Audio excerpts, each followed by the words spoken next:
Friends, ಎಲ್ಲರೂ ಹೇಗಿದ್ದೀರಾ? ಎಲ್ಲರೂ ಚೆನ್ನಾಗಿದ್ದೀರಾ ಅಂತ ಅನ್ಕೋತೀನಿ. ಫ್ರೆಂಡ್ಸ್, ನಾನು ನಿಮಗೆ ಇವತ್ತು ಇನ್ಸ್ಟೆಂಟಾಗಿ ಮಾವಿನಕಾಯಿ ಉಪ್ಪಿನಕಾಯಿ ಯಾವ ರೀತಿ ಮಾಡ್ಕೊಡೋದು ಅಂತ ಹೇಳ್ಕೊಡೋಣ ಅಂತ ಬಂದಿದ್ದೀನಿ. ಬನ್ನಿ ನೋಡೋಣ ಇವಾಗ ಯಾವ ರೀತಿ ಮಾಡೋದು ಅಂತ. ಫ್ರೆಂಡ್ಸ್, ನಾನು ಈಗ ಇದನ್ನು ಚಿಕ್ಕ ಚಿಕ್ಕದಾಗಿ ಪೀಸ್ ಮಾಡ್ಕೊಂಡು ಇಟ್ಕೊಂಡಿದ್ದೀನಿ ಮಾವಿನಕಾಯಿನ.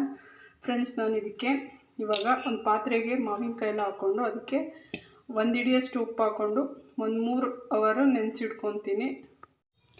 ನೋಡಿ ಫ್ರೆಂಡ್ಸ್, ನಾನು ಇವಾಗ ಇದನ್ನು ಪಾತ್ರೆಗೆ ಹಾಕ್ಕೊಂಡಿದ್ದೀನಿ. ಇದಕ್ಕೆ ನಾನು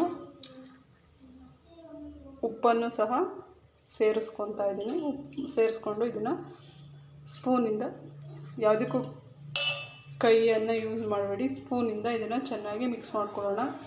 ಮಿಕ್ಸ್ ಮಾಡಿ 3 ಅವರ್ ಇದನ್ನು ಕ್ಲೋಸ್ ಮಾಡಿ ಇಟ್ಕೊತೀನಿ. ನಾನು ಇವಾಗ ಒಂದು ಪ್ಯಾನ್ ಇಟ್ಕೊಂಡಿದ್ದೀನಿ. ಇದಕ್ಕೆ ನಾನು ಇವಾಗ 1 ಟೇಬಲ್ ಸ್ಪೂನಷ್ಟು ಜೀರಿಗೆ ಮತ್ತು 1/4 ಟೀ ಸ್ಪೂನಷ್ಟು ಸಾಸಿವೆ ಮತ್ತು 1/4 ಟೀ ಸ್ಪೂನಷ್ಟು ಮೆಂತ್ಯ ಹಾಕ್ಕೊಂಡು ಲೋ ಫ್ಲೇಮಲ್ಲೇ ಚೆನ್ನಾಗಿ ಇದನ್ನು ನಾನು ಫ್ರೈ ಮಾಡ್ಕೊತೀನಿ.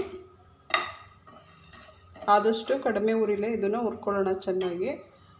ಫ್ರೆಂಡ್ಸ್, ನಾನು ಇವಾಗ ಇದನ್ನೆಲ್ಲ ಹುರಿದಿಟ್ಕೊಂಡಿದ್ದೀನಿ. ನಾನೇನು ಹುರ್ಕೊಂಡೆ ಜೀರಿಗೆ, ಮೆಂತ್ಯ ಮತ್ತು ಸಾಸಿವೆನ ಅದನ್ನು ಮಿಕ್ಸಿ ಮಾಡ್ಕೊಂಡಿದ್ದೀನಿ. ನಾನು ಇದನ್ನು ಇದಕ್ಕೆ ಸೇರಿಸ್ಕೊತಾ ಇದ್ದೀನಿ.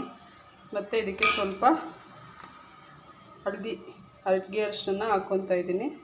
ಮತ್ತು ಖಾರಕ್ಕೆ 2 ಟೇಬಲ್ ಸ್ಪೂನಷ್ಟು ಅಚ್ಚ ಖಾರದ ಪುಡಿಯನ್ನು ಹಾಕ್ಕೊತಾ ಇದ್ದೀನಿ. 2 ಟೇಬಲ್ ಸ್ಪೂನ್ ಅಚ್ಚ ಖಾರದ ಪುಡಿ. ಮತ್ತು ನಾವು ಮೊದಲೇ ಉಪ್ಪು ಹಾಕಿದ್ದು ಅದನ್ನು ನೀರು ತೆಗೆದಿರೋದ್ರಿಂದ ನಾನು ರುಚಿಗೆ ತಕ್ಕಷ್ಟು ಉಪ್ಪನ್ನು ಸಹ ಸೇರಿಸ್ಕೊತಾ ಇದ್ದೀನಿ. ಇವಾಗ ಇದನ್ನು ಚೆನ್ನಾಗಿ ಮಿಕ್ಸ್ ಮಾಡ್ಕೊಂಡಿದ್ದೀನಿ. ಇದಕ್ಕೆ ನಾನು ಸ್ವಲ್ಪ ಒಗ್ಗರಣೆ ಮಾಡ್ಕೊಳ್ಳೋಣ. ಒಗ್ಗರಣೆಗೆ ನಾನು 1 ಗೆಡ್ಡೆಯಷ್ಟು ಬೆಳ್ಳುಳ್ಳಿನ ಸಿಪ್ಪೆ ತೆಗೆದು ಈ ಥರ ಸ್ಮ್ಯಾಶ್ ಮಾಡ್ಕೊಂಡಿದ್ದೀನಿ. ಮತ್ತು ಒಗ್ಗರಣೆಗೆ 1-2-3 ಟೇಬಲ್ ಅಷ್ಟು ಆಯಿಲ್ ಹಾಕಿದ್ದೀನಿ. ಆಯಿಲನ್ನು ಲೋ ಫ್ಲೇಮಲ್ಲೇ ಕಾಯಿಸ್ಕೊಂಡು ಇದಕ್ಕೆ ನಾನು ಸ್ವಲ್ಪ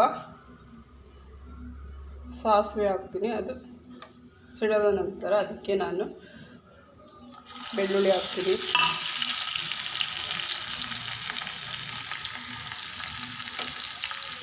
ಅದಕ್ಕೆ ಸ್ವಲ್ಪ ಕರಿಬೇವು ಹಾಕ್ತೀನಿ.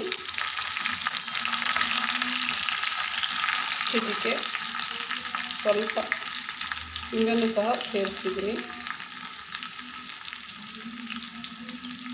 ಇದನ್ನು ಚೆನ್ನಾಗಿ ಮಿಕ್ಸ್ ಮಾಡಿಕೊಂಡು ಇದು ಒಗ್ಗರಣೆ ರೆಡಿ ಇದೆ. ಇದನ್ನು ನಾನು ಇದಕ್ಕೆ ಹಾಕ್ಕೊಂಡು ಚೆನ್ನಾಗಿ ಮಿಕ್ಸ್ ಮಾಡ್ಕೊತೀನಿ. ಮಿಕ್ಸ್ ಮಾಡ್ಕೊಂಡು ತೋರಿಸ್ತೀನಿ. ಫ್ರೆಂಡ್ಸ್, ಫೈನಲಿ ಉಪ್ಪಿನಕಾಯಿ ರೆಡಿಯಾಗಿದೆ. ಇನ್ಸ್ಟೆಂಟಾಗಿ ಬೇಗನೆ ಮಾಡ್ಕೋಬೋದಂತ ಮಾವಿನಕಾಯಿ ಉಪ್ಪಿನಕಾಯಿ.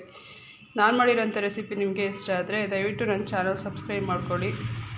ಯಾರು ನನ್ನ ಚಾನಲ್ ಸಬ್ಸ್ಕ್ರೈಬ್ ಮಾಡದೆ ನೋಡ್ತಾ ಇದ್ದೀರೋ ಸಬ್ಸ್ಕ್ರೈಬ್ ಮಾಡ್ಕೊಳ್ಳೋದನ್ನು ಮರಿಬೇಡಿ. Thank you. The next video. Bye.